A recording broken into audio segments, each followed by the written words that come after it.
Paul, it seems like all we've been talking about in the last year is oil and gas sometimes. What's keeping people up at night now? So I think sort of front of mind is what we're calling the energy trilemma, which really means that with energy now we're solving for three different things. Energy's got to be affordable, it's got to be sustainable, and it's got to be reliable.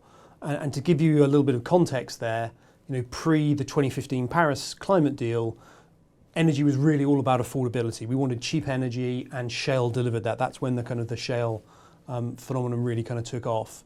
And then post 2015, with the Paris climate deal, we needed energy to be sustainable, and a lot of ESG pressure was kind of brought to bear on oil and gas companies. They reduced their capex, and if you put less capex into the industry, it means you get less production out of it. So that's one of the reasons why the oil price rose over the last kind of couple of years. And then, of course, at the start of the year, we had the Russia-Ukraine war, and that raised concerns around energy reliability. And what does that mean for the energy transition over the next decade then? We're going to see an acceleration in the energy transition above and beyond what we thought a year ago.